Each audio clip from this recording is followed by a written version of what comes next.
जर तुम्ही आमचे यूट्यूब चॅनल सबस्क्राईब केले नसेल तर कृपया सबस्क्राईब करा व ताज्या घडामोडी जाणून घेण्यासाठी बेल आयकॉनला क्लिक करा. शाहूराजे यूट्यूब न्यूज चॅनलच्या सर्व दर्शकांना नमस्कार.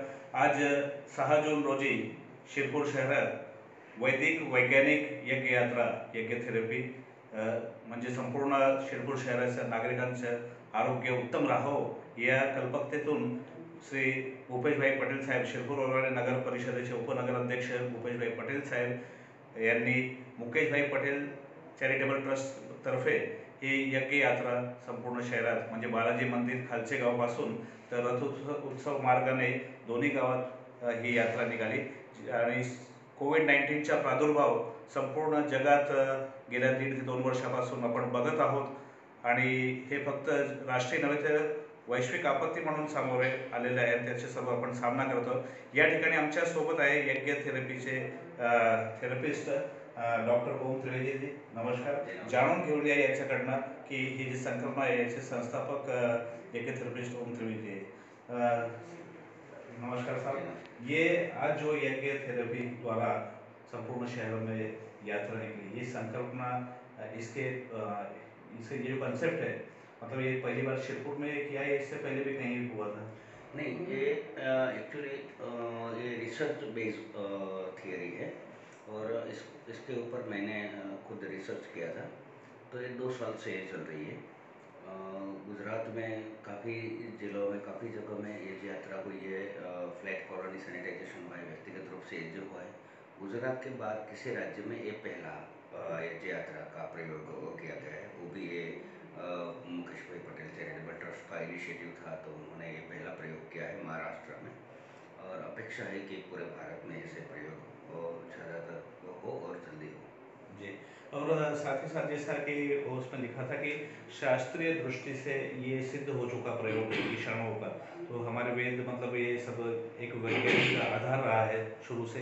तो इसके अलावा जैसे वेद और धर्म, शास्त्र और दर्शन इनका समन्वय ऐसी भी बात चलती है, तो प्रत्यक्ष रूप में जैसे उसमें लिखा था मानव, प्राणी और पशु सभी को ये उपयुक्त रहेगा. तो इस दिशा में और भी कोई कदम आगे उठाए जाएंगे? जी, बिल्कुल उठाए जाएंगे. ये सब चीज़ें जैसे वेदों में जो दी गई है वो पूरी साइंटिफिक चीज़ें हैं. हमने उस पर गौर करना बंद कर दिया है. काफ़ी घरों में आज ढूंढे जाएंगे तो वेद मिल जाएंगे, ऐसी चीज़ें मिल जाएंगी, ऐसे रेफरेंस वाले बुक्स मिल जाएंगे, लेकिन आज हम वो नहीं देखना चाहते. जो हमारे पास है, जो हमारे पास नहीं है उसके पीछे हम भागते रहते हैं पूरे दिन. तो ये चीज़ें मैं आपको एक छोटा सा उदाहरण देता हूँ. आज मैंने यज्ञ यात्रा से पूरा शिरपुर सैनिटाइज करने का प्रयास किया. अभी कोविड-19 ने हमें बहुत अच्छा शब्द दिया सैनिटाइज. वेदों ने शब्द दिया था शुद्ध करो वातावरण को. तो एक सैनिटाइज की ओर से बात करेंगे तो सैनिटाइज शब्द दिया तो पूरा वातावरण 3 किलोमीटर का रूट शिरपुर का सैनिटाइज हुआ आज. तो खाली 3 किलोमीटर का रूट सैनिटाइज नहीं हुआ है. यज्ञ एक ऐसी प्रक्रिया है कि उसकी वजह से उसका जो उसमें से उठने वाला धुआं, जिसको साइंटिफिक लैंग्वेज में मेडिसिनल स्मोक बोला जाता है, क्योंकि उसमें 75 से ज़्यादा वनस्पतियों का मिलन होता है और वो रिएक्शन से उठता हुआ धुआं वो लोगों के सांसों में जाता है. 75 औषधियाँ इस तरह से होती है कि 72 से ज़्यादा औषधियों की तो साइंटिफिक सामग्री, जिसको हवन सामग्री आहुति के लिए बोली जाती है. एक रहा आम की लकड़ी, गाय का घृत है, गोबर का कंडा है, फिर भीमसेनी कपूर है. तो ये सब चीज़ें मिलाई जाए तो ये 75 से ज़्यादा औषधियों का एक समूह है. और उससे निकलने वाला जो धुआं है वो धुआं सबके सांसों में जाएगा. तो ऐसा तो नहीं कि मनुष्य ही सांस लेते हैं, प्राणी पशु पंखी सांस नहीं लेते.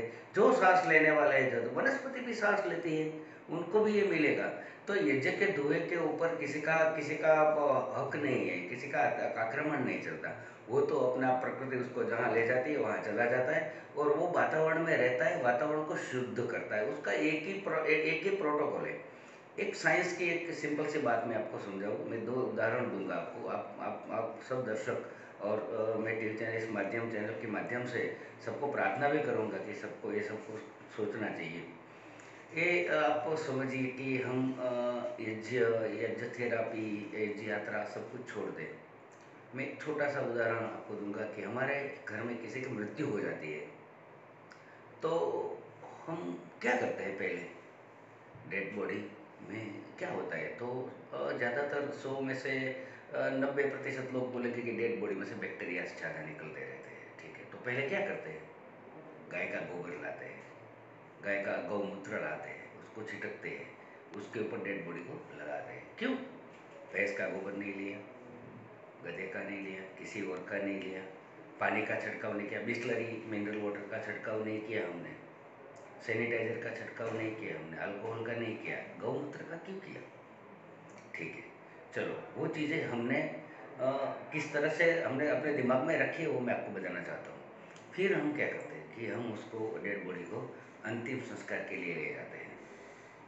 तो अंतिम संस्कार के लिए ले जाते हैं तब घर का जो आग देने वाला छोटा लड़का या उसका जो संबंधी रहता है उसको हम डेड बॉडी के आगे चलाते हैं और बीच में चलाते हैं, सेंटर में चलाते हैं, साइड में नहीं, पीछे नहीं, नीचे नहीं, कहीं नहीं। बाकी के सब डाकू लोग उसको पीछे चलते हैं, उसके उसके पीछे धर्म क्रिया करते हुए चलते रहते हैं।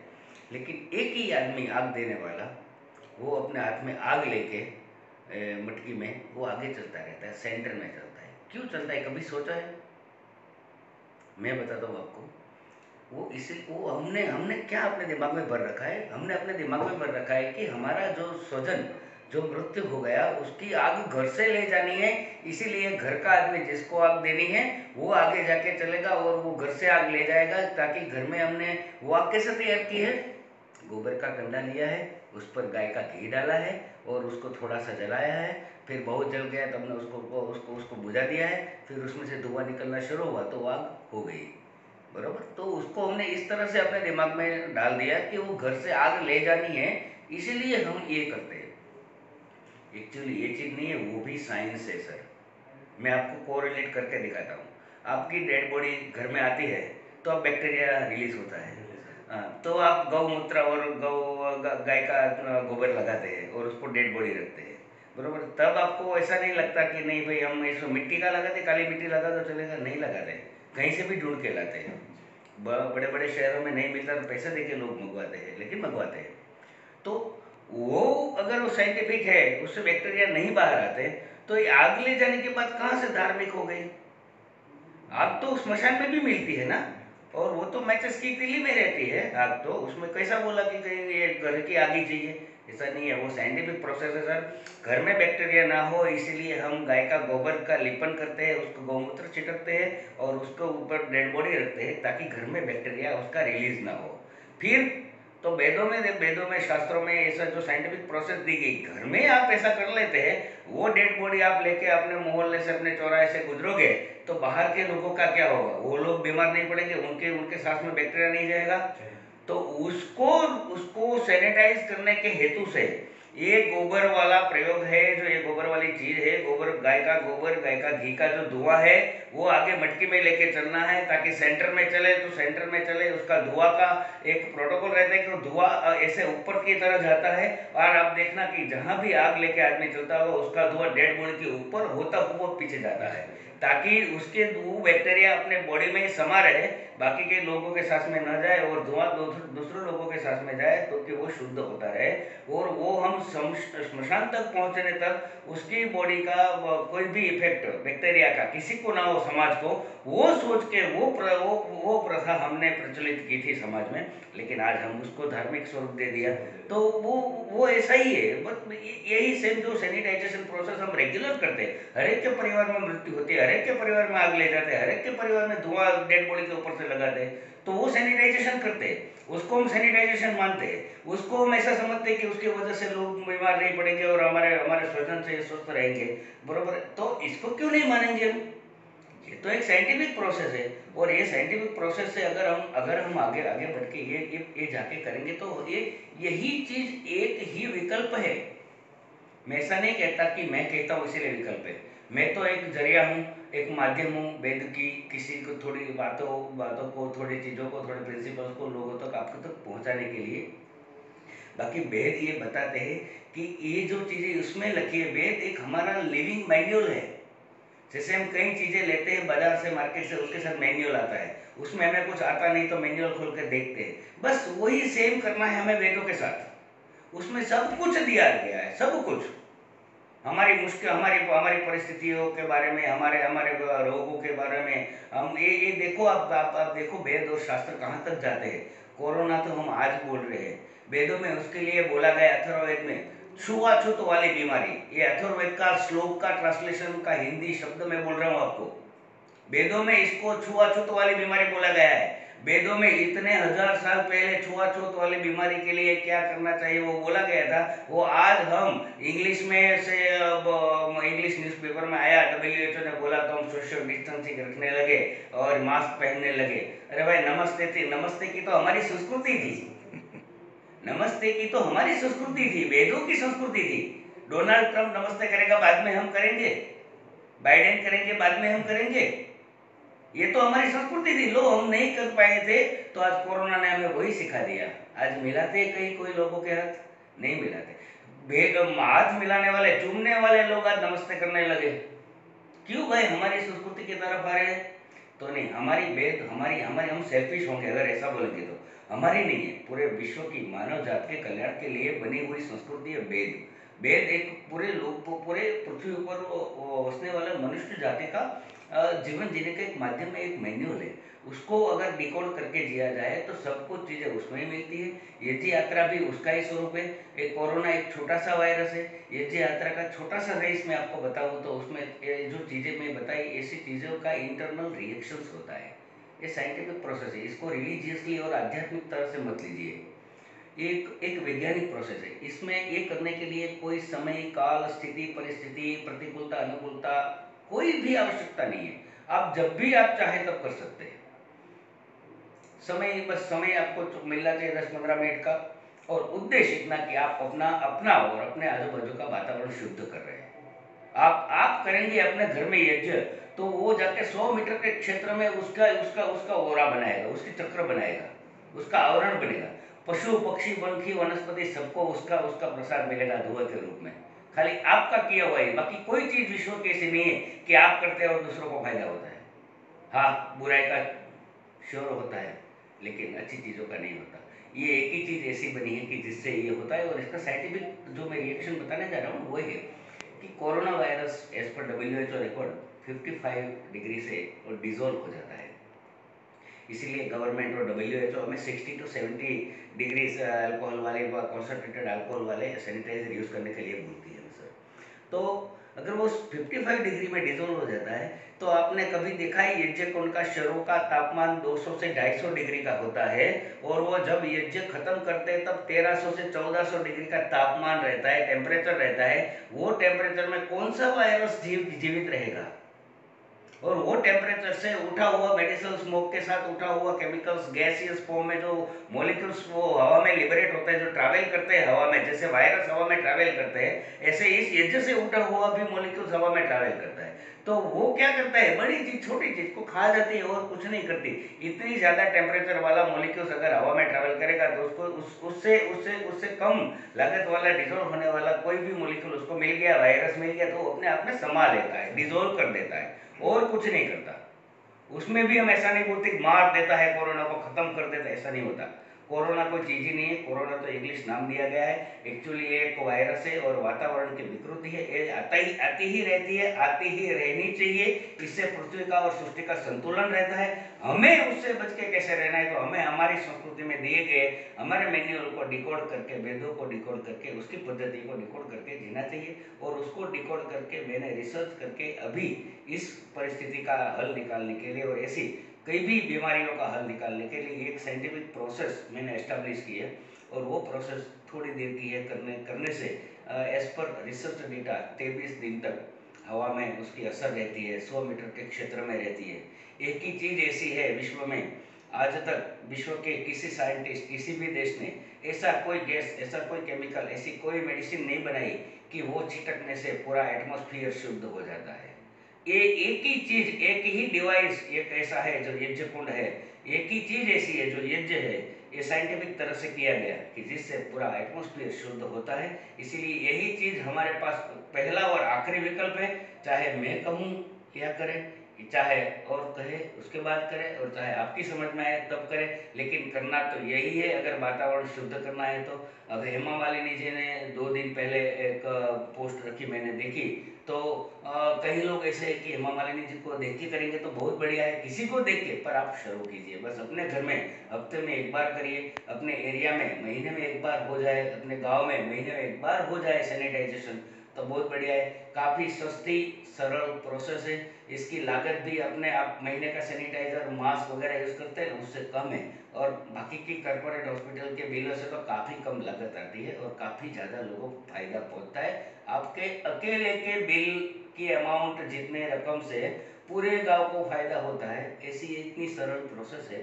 तो ये प्रोसेस करने के लिए आप सबको मेरी प्रार्थना है। मैं गुजरात से महाराष्ट्र इसीलिए आया हूँ कि ये विचार ज़्यादा लोगों तक पहुँच सके। महाराष्ट्र की प्रजा से और ये चैनल देखने वाले सभी दर्शकों से मेरा विनम्र अनुरोध है कि ये विचार रख के आप विचार अपने साथ रख के अपने एरिया में अपने घर में ये चीज़ें शुरू कीजिए। कोई भी क्रांति एक विचार से होती है, ऐसा मत सोचिए कि हम करेंगे तो क्या होगा। मैंने ऐसा सोचा होता तो आज महाराष्ट्र नहीं आया होता। तो आप अगर करेंगे तो पूरे देश में ये विचार फैल जाएगा। एक बार पूरे देश में हर जगह ऐसा चीज़ ये वाली चीज़ होने लगेगी। हम साइंटिफिक संस्कृति को, वेदों को हम साइंटिफिक तरह से मानने लगेंगे, तो कोई भी चीज़ हमें डिस्टर्ब नहीं कर पाती, हमारे परिवार नहीं तोड़ सकती, हमारा समाज जीवन नहीं बिखेर सकती, हमारे व्यवहार नहीं बिखेर सकती, और हम आगे जाके महागुरु भारत को हमें बनाना है तो किस तरह से बनाएंगे। हमें कुछ तो आगे हमारा रास्ता तय करना पड़ेगा ना। तो यही एक रास्ता है कि हम अपनी संस्कृति को साथ में लेके और सबका कल्याण, सर्वभवन्तु सुखिनः की हम बात करते हैं, वो लेके आगे चले और ये चीज़ों को हम लोगों तक पहुंचाएं, ज़्यादातर लोग इसमें शामिल हो। और ये करने से किसी भी प्रकार का किसी को नुकसान नहीं होता, वो डेफिनेट है। और किसी भी प्रकार की कोई तकलीफ नहीं होती, वो भी डेफिनेट है। किसी भी प्रकार का इतना ज़्यादा कोई खर्च नहीं आता, स्वाभाविक है खर्च आता है। आप ढाबे पे खाओगे और 5 स्टार में खाओगे तो खर्च तो रहेगा। जैसे आप लोकल दुकान से पूजा का सामान लेके करोगे और ये साइंटिफिक सामान लेके करोगे तो इतना फ़र्क आएगा, तो उतना फ़र्क है, लेकिन इतना फ़र्क नहीं है कि जितना आपको कॉर्पोरेट हॉस्पिटल में बिल देना पड़ रहा है बीमार हो गए। तो ऐसा नहीं कि कोरोना के लिए ही उपयोगी। अब तो कोरोना है इसलिए ज़्यादातर लोग कोरोना के लिए सोचते हैं। ये चीज़ कोरोना के अलावा सब बीमारियों में, वायरल इन्फेक्शंस के लिए सब कुछ वायरल इन्फेक्शंस और सब कुछ बाकी जो बीमारी हमारे शरीर में है उसमें सब में उपयोगी, क्योंकि यह धुआं हमारे सांसों के द्वारा हमारे शरीर में निकलता है और पूरे हमारे बॉडी की सिस्टम को शुद्ध करता है। और एक ही चीज़ ऐसी है कि जो गैस से इम्यूनिटी मिलती है वो यज्ञ है सर। इसके धुएं में से जो इसमें इसमें ये सामग्री में मैं एक बता दूं, मॉलिक्यूल है शुगर। हम शुगर डालते हैं, शुगर में क्या डालते हैं, शक्कर डालते हैं, ओरिजिनल शुगर। शक्कर की मात्रा होती है उसके डेटा के हिसाब से। शक्कर क्यों डाली जाती है, शक्कर आम की लकड़ी घी के साथ बर्न होती है तो उसमें सेल्यूलोज लिबरेट होता है। सेल्यूलोज क्या करता है, सेल्यूलोज सांसों के द्वारा हमारे शरीर में जाके हमारी इम्यूनिटी बढ़ाता है। बाकी विश्व में इम्यूनिटी बढ़ाने के लिए चीज़ें खानी पड़ती है, इसे हवा से इम्यूनिटी नहीं बढ़ती। एक ही चीज़ ऐसी है कि जिसके धुएं से भी इम्यूनिटी बढ़ती है सर। तो ये पूरे सब कुछ साथ में लेके ऋषि मुनियों ने, वेदों ने हमें कुछ हमें दिया है, इतना इतना अच्छा एसेट्स हमें दिया है, तो हमें उसका अच्छी तरह से यूज़ करना चाहिए। और सब लोग ये देखते हुए भी सब लोग अपने अपने विस्तार में, अपने मोहल्ले में, अपने घर ऑफिस में ये प्रक्रिया का विचार शुरू करें, ऐसी मेरी प्रार्थना है। एक कार्य के लिए मैं कभी भी मार्गदर्शन देने के लिए तैयार हूँ। कोई आप में से मुझे ज्ञान दे सकता है तो भी मैं वो ग्रहण करने के लिए तैयार हूँ। मेरा संपर्क नंबर है, चैनल को मैं रिक्वेस्ट करूँगा कि मेरा संपर्क नंबर भी वो उसमें दिखाए आपको। धन्यवाद। धन्यवाद त्रिवेदी जी, आपने विस्तृत प्रकार से वेद उसका वैज्ञानिक आधार और उसका मानवीय तथा पशु पक्षी वनस्पति सभी पर होने वाले असर को विस्तार पूर्वक यहाँ पर बताएं। और ये सामग्री के साथ में हम छोटे पैमाने पर कॉर्पोरेट हॉस्पिटल से कम खर्चे में ये कर सकते हैं, ये भी बताएं। वह वसुधैव कुटुंबकम के संकल्पना और भारत विश्व गुरु कैसा है वो सब जानकारी आपका एक बार फिर से चैनल पर